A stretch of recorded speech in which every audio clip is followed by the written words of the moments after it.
G'day. Every F1 driver has a trainer. Some have more than one. Some specialise in just physical training or performance coaching, while others delve into physiotherapy and even osteopathy. But they all share a special bond with their driver and are probably the closest ally each driver has in the paddock. Chances are you don't know all of them, but I do. So let me introduce you to the 2023 lineup, starting with the current world champion, Max Verstappen.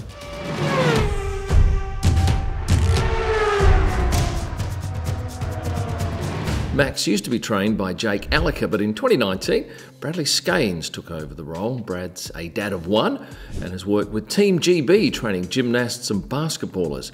He's also worked with cyclist Alex Dowsett when Alex broke the hour record.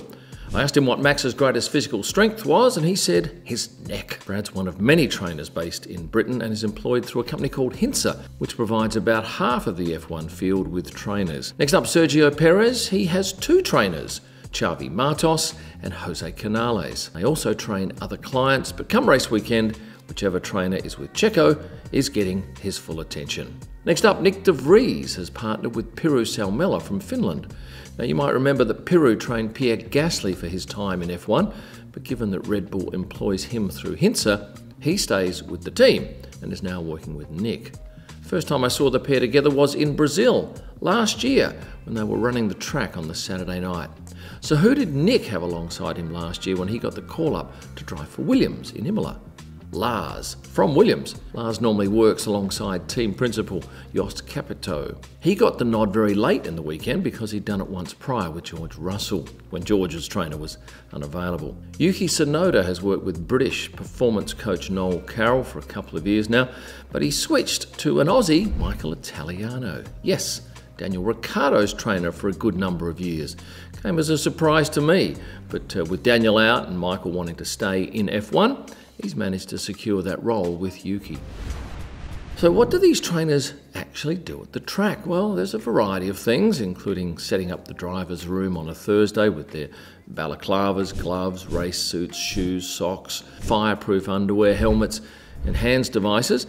They also liaise with the kitchen over the driver's food, and they accompany them in the garage, get them to and from the track, and virtually do everything needed to ensure the driver focuses only on the act of driving. And what sort of money do they make? Between $65,000 and $130,000 plus travel, accommodation and meals seems to be the going rate. Who works with Ferrari driver Charles Leclerc? That'd be Andrea Ferrari. Yes, Ferrari, the third most popular surname in Italy. He's been alongside Charles since he entered F1. I often see the pair warming up prior to sessions and races, skipping rope and kicking a football about. Who looks after Charles' teammate Carlos Sainz? That would be another Brit, Rupert Mannering. Rupert's a performance coach and sports therapist. He's likeable and calm, always smiley, and one of his most enjoyable tasks is rounding up Carlos's prizes post-race and returning them to the driver's room when Carlos scores a podium.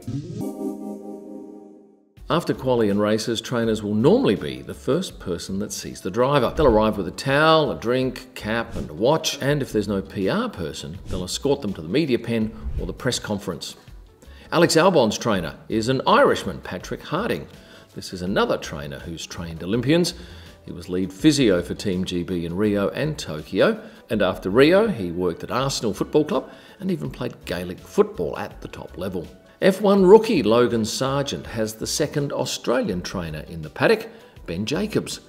Ben's married with two kids, is based in London, and it's his first time in the F1 paddock.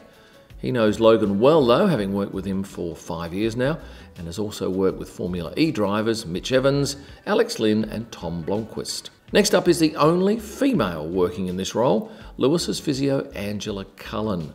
She's from New Zealand, started with Lewis in 2015, and without a doubt she has the highest profile of this group by a mile.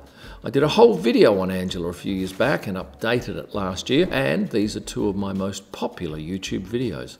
There's links in the description, but in short, she fills so many roles: physiotherapist, valet, equipment manager, security, dietitian, friend, even fashion assistant.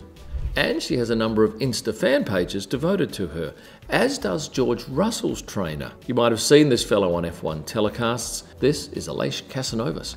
He grew up near Barcelona, took to motorcycles at a high level in his 20s, but an injury put paid to that career, so he decided to study sports sciences at uni. Since then, he's worked with motorcycle riders, cyclists, runners, figure skaters and basketballers, but nothing as high profile as Formula One. Good bloke, great sense of humour. Started with George when he won the GP3 title with ART, and this year will be his 7th year of the partnership. Now, I mentioned earlier that the trainers liaise with the team kitchen, read the drivers' meals. I asked Kimi Raikkonen's trainer Mark Arnold what Kimi would eat at the track, and he said for brekkie to be something like oats, chia seeds, MCT oil and oat milk. Plus, he'd add real cinnamon, which helps with blood sugar control and metabolism, and some crushed nuts on the side. For lunch, a popular option was grilled salmon, quinoa, avocado, and a combination of vegetables. And Kimi would take ginger shots daily. Next up, I'd like to introduce you to Tom Clark, Esteban Ocon's trainer. Is he British? Of course he is. Apart from ensuring Esteban's fit and physically healthy, he's also responsible for keeping his driver mentally on track and focused. Most of the trainers I've spoken to say that they allow their drivers a 24-hour window post-race to either brood over a poor result or celebrate after a good one. And then it's back to business and they call the shots. Pierre Gasly has only known one trainer in his 5-year F1 career. That's Pirou Salmela, but at the end of last year, the pair parted due to Pirou being employed by Red Bull and staying on with Nyck. So this year, Pierre's working with Brit Ben Thorne. Now, you might have seen Ben's face in the paddock before. That's because he spent the past 2 years with Mick Schumacher and previously a season with Nikita Mazepin. This is John Malvin. He's worked with Lando Norris for more than 8 years. And that's John without an H. He's an exercise physiologist, researcher, and strength and conditioning coach. And if you look closely at the back of Lando's helmet, you'll see his company logo gets a mention. Of course, John's fit, or supremely fit, but that hasn't always been the case. In his teens, he was massively overweight, but changed his ways, and look at him now. This year, we get Australian trainer Kim Keedle back in the paddock, working with another Australian, Oscar Piastri. Kim was Roman Grosjean's trainer for many years, but when Roman left, he took up working with Oscar, and he is the tallest trainer on the grid and the 3rd Australian working with a driver in 2023. Hails from Melbourne and is a real character. Valtteri Bottas has been with his trainer Antti Ferrula, a fellow Finn, for some years now. Apart from ensuring Valtteri's strength and fitness, he also looks after some of the commercial activities for Valtteri, like his recent watch collaboration. And speaking of collaborations, there are just a handful of signed and numbered Valtteri prints left at kimillman.com, and every print comes with a digital pic of Valtteri signing that print for irrefutable proof of authenticity. And on top of Valtteri prints, you'll find Pierre Gasly, Nyck de Vries, Alex Albon, and even Gunther Steiner. Head to kimillman.com now to order yours. Valtteri's teammate is Zhou Guanyu, and his trainer is osteopath Matteo Orsi. I know little about Matteo except for the fact that he used to be a physiotherapist with Ferrari going back a couple of decades. We have 4 drivers to go, and I can tell you that Lance Stroll works with a Brit. Henry Howe started working with Lance in 2021, took over from Nico Hulkenberg's trainer Martin Poole, who trained Lance in 2020. Fernando Alonso has 2 trainers. This is Edoardo Bendanelli, and this is Fabrizio Bora. Another driver with 2 trainers is Kevin Magnussen. He works with Nikolai Madsen and also Thomas Jorgensen. Thomas has been with Kevin since he started in F1, and Nikolai is reasonably new to the game. Both are Danish. And the final trainer in this group is British trainer Martin Poole. He'll be back at Nico Hulkenberg's side, having worked with him from 2016 to 2019. And the pair gave me one of my favourite pictures at post-season testing in 2018. These sports pros are supremely fit, healthy and highly educated. They have close relationships with their drivers and are often the conduit between management and a driver. Next time you see them on TV, you'll know a little bit more about them. If you've liked this video, please click the like button. Subscribe too. I notice about 58% of you aren't subscribed. Go figure.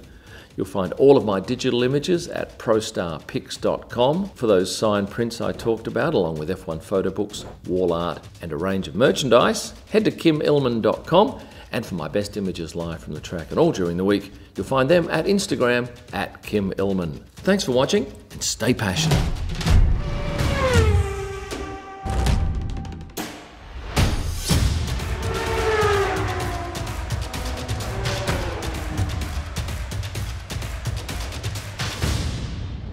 worked with cyclist Alex off.